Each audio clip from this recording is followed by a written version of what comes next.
এরকম ঝমঝমিয়ে বৃষ্টি হচ্ছে, এই ওয়েদারে কি একটু ইলিশ না খেলে হয়?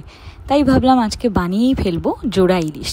এই বছর না প্রচুর ইলিশ খেয়েছি, তাই ইলিশ খাওয়ার যে আক্ষেপ সেটা আর নেই, কিন্তু তবুও ভাবলাম এরকম বৃষ্টির ওয়েদারে একটু ডিম ভরা ইলিশ হলে মন্দ হয় না, তাই বানিয়েও ফেলবো এইরকম বড় বড় ডিম ভরা ইলিশ দিয়ে সর্ষে ইলিশ।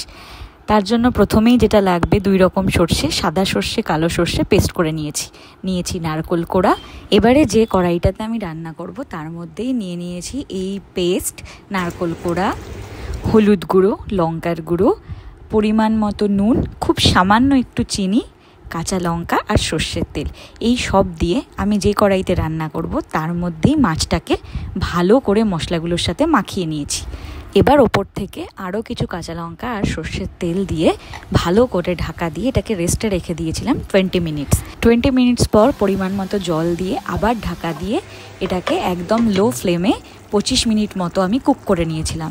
দেখো, তারপর ঢাকনা সরিয়ে এরকম ফুট ধরে গেলেই আমি আবারও এটাকে ঢাকনা দিয়ে রেস্টে রেখে দিয়েছিলাম 20 মিনিটস, তবে এবার গ্যাস অফ করে। আর তারপরেই ঢাকনা খুললে রেডি সর্ষে ইলিশ। আর আমি এটা আরেকটা কড়াইতে আরও 4টে পিস করেছিলাম, বিকজ একটা কড়াইতে আমার ধরেনি।